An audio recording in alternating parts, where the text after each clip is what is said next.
Hi, welcome to She Spice. So you most likely saw Jay-Z has been staying under the radar in the midst of the tempest of charges twirling around his long-term companion Diddy. Incidentally, this quiet isn't simply a happenstance. Jay-Z himself is purportedly under government investigation for allegations that reflect those looked at by Diddy. And get this, as a matter of fact, Rihanna is supposed to be at the core of these upsetting cases. The sensation dropped when Rihanna's previous marketing specialist, Jonathan Hay, as of late chosen to spill the tea on those bits of gossip about an issue among Rihanna and Jay-Z. Anyway, Ruffage laid out an undeniably more vile picture. As indicated by him, this wasn't an undertaking yet, an endeavor by Jay-Z to control youthful right and pass her around to his industry companions. The marketing expert didn't stop there. He guarantees that the federal authorities previously moved toward him about these charges and interrogated him regarding Jay-Z's relationship with Rihanna, who, by the way, was only 16 when Jay brought her under his detention.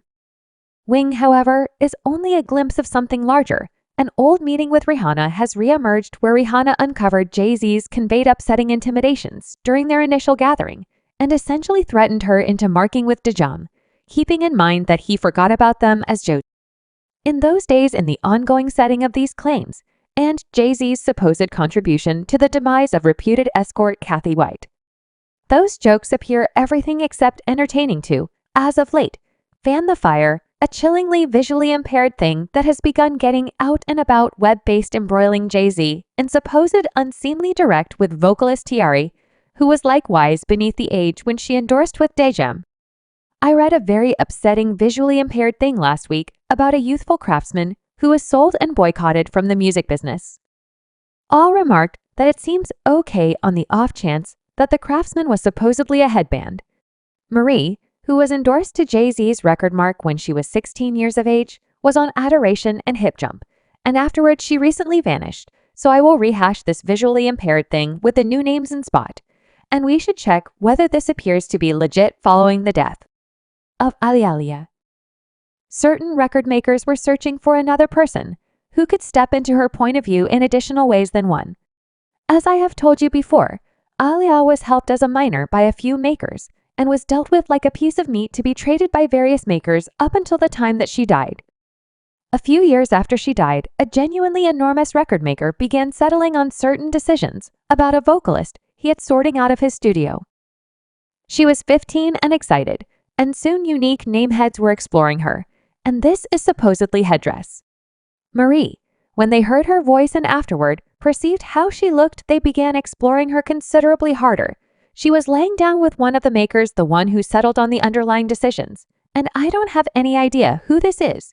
You folks can speculate soon. She was offered to this. Pseudo-corn star and superstar Ken can likewise speculate at that one. He cherishes controlling weak ladies. It is his specialty. At any rate, he began controlling the profession of this artist. He carried her to the consideration of this A-plus list rapper and magnate supposedly Jay-Z, and he marked her to an arrangement when the ink was all dry. She was barely short of being lawful, yet that didn't stop the investor. He jumped at the chance to test the new ability he was examining her on a genuinely standard premise. However, he was likewise engaged with the ongoing A-plus list vocalist who was right in front of him consistently, and this could purportedly be Beyoncé's. Pristine's did genuinely well. Her most memorable record sold a good number of duplicates. What's more, she had a few quality singles. The thing is, however, that corn star responsible for her profession was quarreling with the investor and told the big shot he wouldn't be permitted to connect with the vocalist. Once more, I expect he figured the magnate would think she was something exceptional. Clearly not quite so extraordinary as the ongoing A-plus lister in light of the fact that the new S was dropped and the word was placed out in the city, no record bargains for her from any name when somebody disregarded the proclamation that A were visited in the event that the visits were overlooked. Different advances were taken. This was a complete lockdown of a vocation that endured very nearly 10 years. The corn star cost his client her singing profession.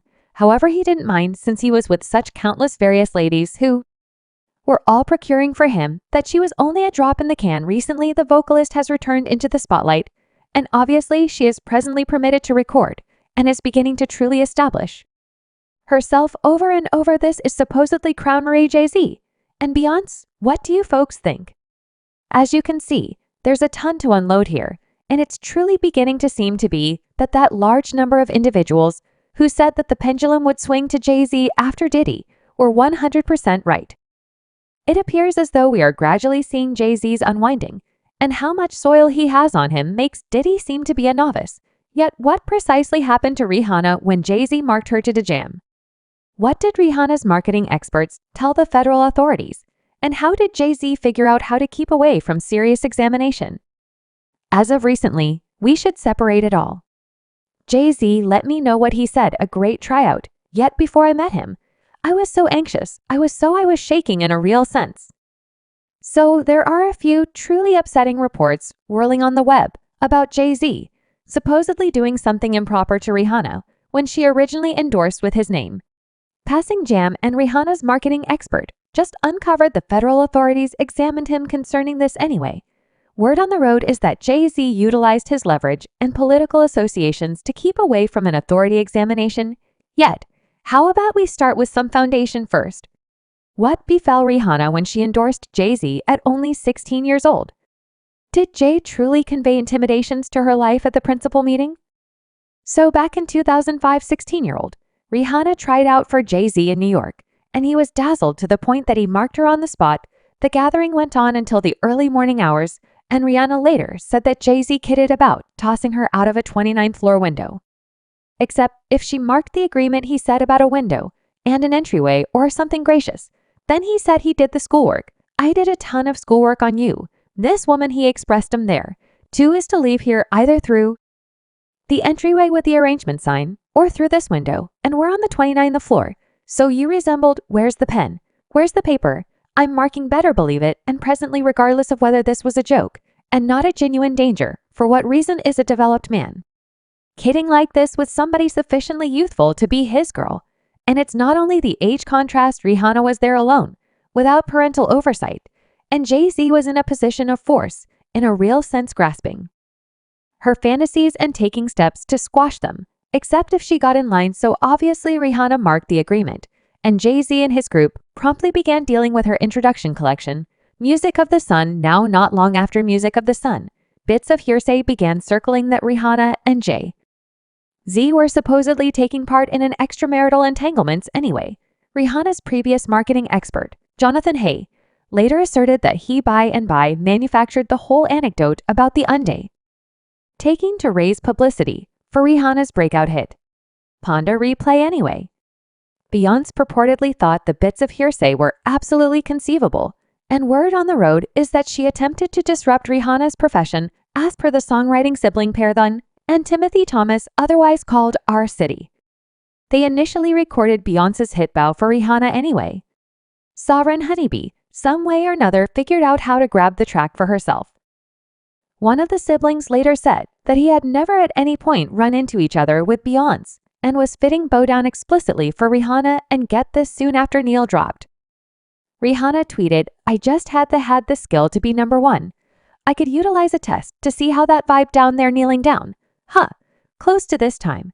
An insider near the circumstance spilled the tea and asserted that Beyonce was managing some significant instability issues, and she supposedly even went so far as to persuade Jay-Z to release Rihanna's 8th studio collection, hostile to in front of its planned delivery date, all since she needed to guarantee that Rihanna's collection would don't eclipse the carryout of her track development. Yet we're simply starting to expose what's underneath here. So as indicated by various insiders, Jay-Z compromising Rihanna, he would toss her through the window, was masked as a joke anyway.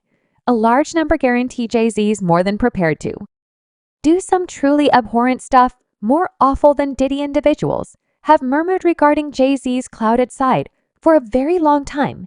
However, it took that multitude of sensation claims against his long-lasting companion Diddy to truly expose out of nowhere. Insiders from each edge of the business are spilling a wide range of tea about Jay, and you can, as of now, think about who's at the front line. In all honesty, Jay-Z's previous reinforcement vocalist Puma Wright, who's been shouting from the housetops for quite a long time that Jay-Z is way more regrettable than a great many people can envision, Back when Panther originally doled out the soil, on Jay-Z everybody wrote her off as a screwball however soft. He's been steady with her story from the start, and she currently guarantees Jay-Z is much more dreadful than Diddy. Yet before we dive into Puma's most recent disclosures, we need to examine this visually impaired thing that is all over virtual entertainment. Purportedly, the visually impaired thing is about previous Dejam craftsman T. Marie, another youthful vocalist Jay-Z, marked when she was only 16 T, was found by L.A. Reid and endorsed to Def Jam around a similar time as Rihanna. And get this it. In his journal, L.A. Reid uncovered that the name at first figured Tia would be the greater star. However, at that point, Beyonce plunged in and advised them to disregard headband and shift their concentration to Ryrie. L.A. Reid wrote in his diary that we had an in-house organization grandstand, and Beyonce turned out to be there with Jay-Z. Subscribe She Spice for more videos.